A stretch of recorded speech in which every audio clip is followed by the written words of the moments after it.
Okay, so this is, I think I told y'all the other day, this is the one I tested the other day, TI-994A, that worked fine. This is the other TI-994A that I had actually in my storage unit, and I have joysticks for it, and then I've got this box of software and stuff. There's another modulator. I don't think that modulator works very well. I'm going to test it some more. But I also have another speech synthesizer unit here. Then I've got 3 games. Blasto, Munchman, and Parsec. And then there's some books. Like there's a manual, Fortran manual here. And then I think this is the TI-994A manual right there. So let me show y'all what happens when I power this one up. It's not, things don't always work. It boots up, but the characters are all garbledy-gook. And it doesn't affect the way the computer works, it just affects the display. Like I hit 1 to go to TI Basic, and the computer's functioning fine, it's just not displaying correctly. And I looked it up a little bit, and there's more than likely a bad video RAM chip which is soldered on the board here, which basically just means I'm going to sell this unit as parts. It doesn't make sense for me to do anything else with it. It's just not worth enough. Alright, about to start working on this chess set. And I have them all boxed up. Let me flip the camera around. This is how we packed them up. We used like 3 or 4 boxes. I've got some paper over here already out of another box, but we wrapped them all really good with a bunch of paper the estate sale guys gave us. And here's the set, y'all. I mean, just gorgeous. And I'm really inspecting them as I go, looking for any kind of flaws, and then I'm going to clean them. Like, look on top of her crown there. Get a little more light. If you look on top of her crown, you can see like some dirt and stuff. So I definitely need to wipe them all down. But really nice. And I got to be real careful. Got to be careful. I will cry if I break one of these. I like the Knights the best, though. Man, these Knights are awesome. Hang on, let me get the king out of here. All right, so here is one of the kings, and man, these things are awesome. This king measures. Look at all the markings they put on the bottom. Isn't that interesting? That must be like mold number, and looks like a couple of people might have signed it or something. All kind of stuff down there. But yeah, this is really, really nice stuff. I still haven't seen a defect yet, thank goodness. But there's definitely a lot of dirt, like in nooks and crannies, so I'm gonna have to do my best. I'm gonna probably spend about an hour cleaning all these. Get a Q-tip out, some water out. Look, there's some stuff here. What the heck that is? I think it'll rub off. Let me go grab a Q-tip and I'll see. Golly, what is that? Some kind of growth or something? Yeah, just some stuff, right? Ew, that's gross. What is that? Some kind of splatter stuff? Oh, that's horrible. So yeah, I have my work cut out for me here. A little bit. I mean, it's not that bad. There's not that much of that stuff on it, but yeah, really cool. Really cool set. 6 3/4 inches. I just got to try not to break any of these things. Okay, so here are the pieces all cleaned up, and all I did was I dipped each one in water. Then I got in the nooks and crannies with some paper towels and a few cases, some Q-tips, and then I actually used my t-shirt to kind of buff them a little bit, and they are looking a little shiny. They are looking a little shiny now. They're looking good. So here is, well, there's the king, and here is the white queen. Still my favorite piece. I've still got to be very careful. My favorite piece is still this horse. I think these horses are cool. Just really, really neat set. I couldn't see spending the kind of money people spend on them. but it is nice. The castles are cool too. Castles are really neat. So yeah, now I need to set them up in some fashion. And I don't have a board that'll fit these guys. I have some wooden boards, but the squares are nowhere near fit these diameter pieces, the base. So let me get this sucker listed, and I guess I'll have to shoot a video for my eBay products channel so people can really get a good look at them. Alright guys, so I scored this typewriter for $1, like literally $1, at a church sale a couple of weeks ago.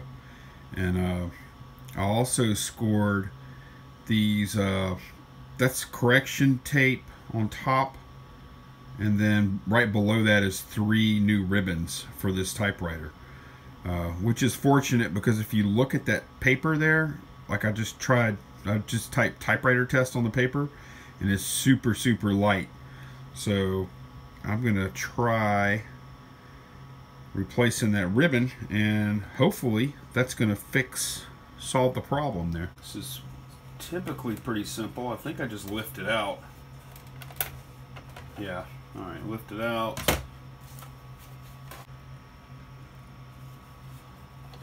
Alright.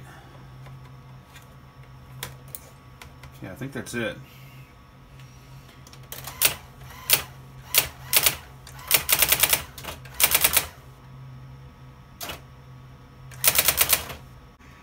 And I think maybe that part that was on the outside was kind of dried out, because you can see on the left it's real light and then it starts getting darker. So let me type a little more. I'll keep it zoomed in so y'all can see.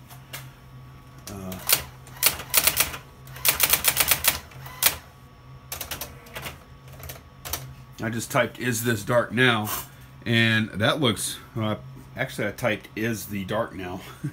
So that actually looks okay. That looks pretty good. Actually, that's perfect. It's probably kind of hard for y'all to see. Let me get y'all closer. There we go. So you see that's nice and dark. And right above that, type-a-writer, I misspelled that too. Tessit. But you see it starts getting darker. So it must just been that first little part that was dried out or whatever. So looks like it's good to go. Let's try the correction type, the correction ribbon now. All right, so I just spelled word. Can y'all see that? And I misspelled it. So let me hit correct. The correction ribbon is not working. So we can see, look, it didn't do anything at all. The correction ribbon is in there. Huh. Okay, let's see how this goes. This is scary. Oh boy. Alright, take this off. Maybe I can do it.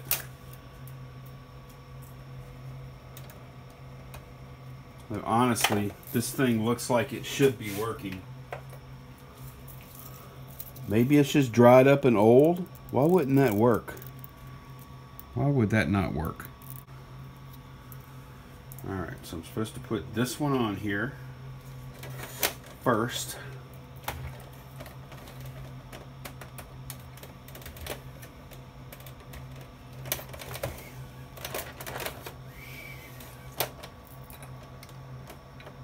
I'm not good at stuff like this. Am I backwards? Yeah, I'm probably backwards. Oh Lord. Okay, it must go like this. Yep.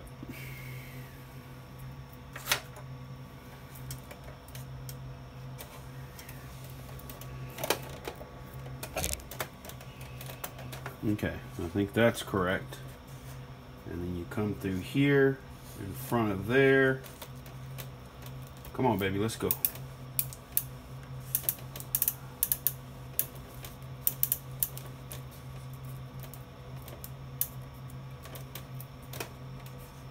Alright. Clip it in there. Let's see. I think I'm fed properly.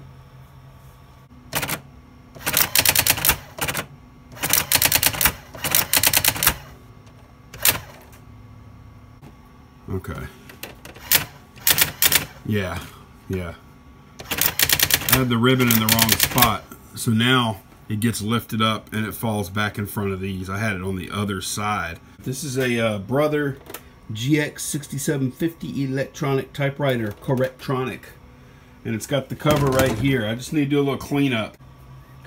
So for this part, I'm just using some 91% isopropyl alcohol, and man, I am pulling some crap off of here. It's coming off real easy. See all that yuck stuff there? I'm gonna hit the back of it real quick. But it's working a charm. Look, see that little spot there? It's almost gone. And the good thing about using the 91%, it dries up really quick, so you don't have to worry about leaving any kind of moisture or anything. It's all gonna dry out, no worries. You do want to unplug it, which I didn't do. Yeah, this is working good. The typewriter's almost clean. I've got a little residue right here on the front. Let me see. I don't know if I'm going to have to use Goo Gone on that or not. Or I may not even worry about it. Let's see. Not really a big deal. The alcohol is kind of cutting through. Actually, the alcohol is cutting through it. I just don't want to apply that much pressure. The alcohol is cutting through that residue.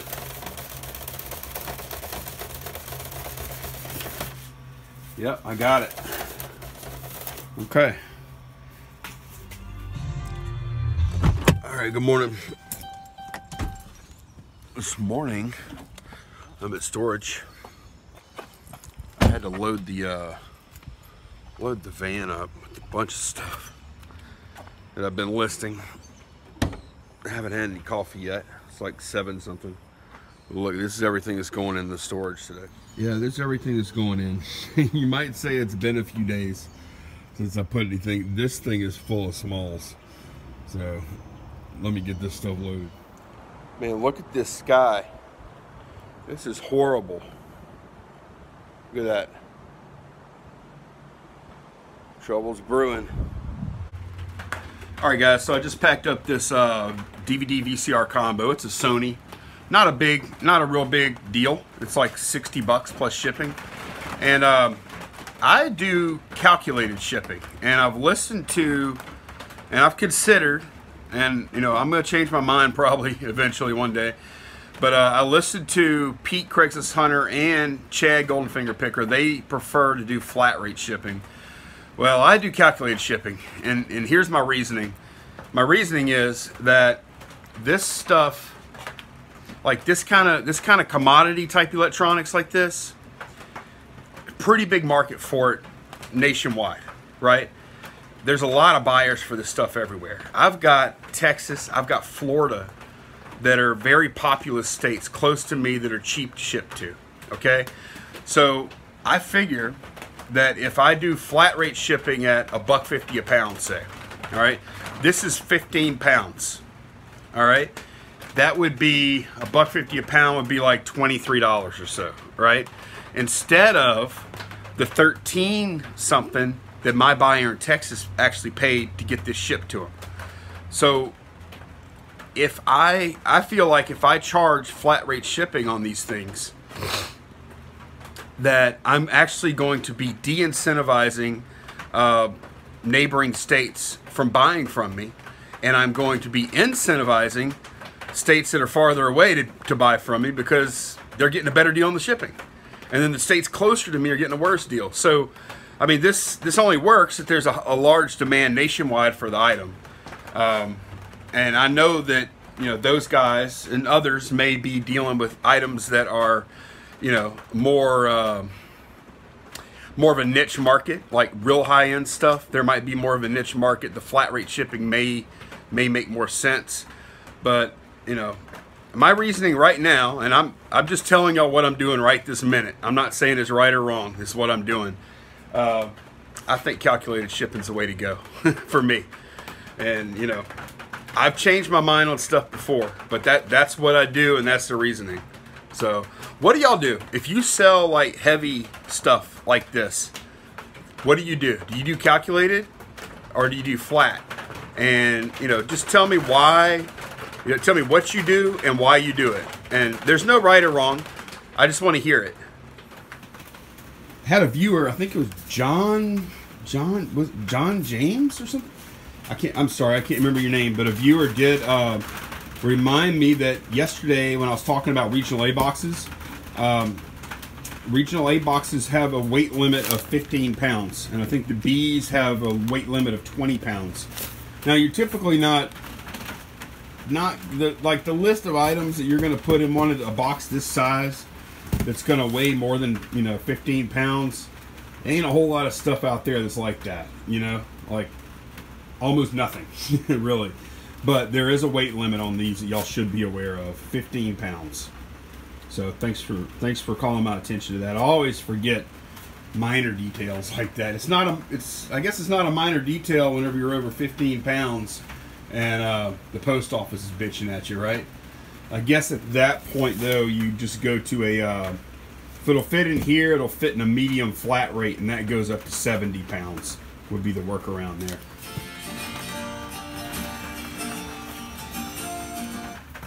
So I'm in here kind of watching Nick Hills and Andrea Hills go through some rummage sales and stuff on his latest video. So really good guy, really good YouTuber. One of the first ones I started watching, actually the first ones. I'm gonna put a link down below to Nick Hills. He's a really good guy to watch. No matter where you live, it'll all still apply. So they call some stuff different things there, but most of the stuff he picks up, you pick up wherever you live too. So anyway, this scale is screwing up. I don't know what the deal is. Okay, watch. I'm gonna probably have to get a new scale. Check this out. I'm gonna go ahead and start with it off. Turn it back on. Okay, so we're zeroed out. Let's see if it's gonna do it. I'm gonna put my pack. Look, even before I put my package on there.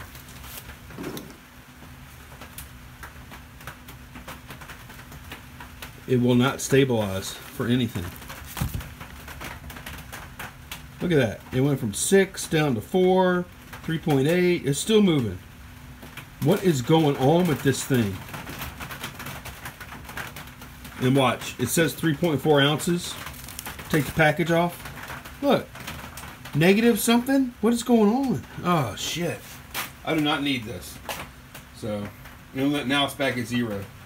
This thing is crapping out. I'm going to try changing the batteries and seeing if that helps, but it probably won't because the display is nice and bright. It tells me the batteries are probably good. Alright guys, it's still raining here. I got all my stuff packed up. I'll be bringing that soon. Try and get some stuff listed. Make some room to get more stuff this weekend. The weather's supposed to be good, even though it doesn't seem like it by today's weather. I mean, it is yuck out here. But it's supposed to be like mid-70s and sunshiny Friday and Saturday. So hopefully there's going to be plenty of yard sales. Haven't even looked yet. So, listen to that.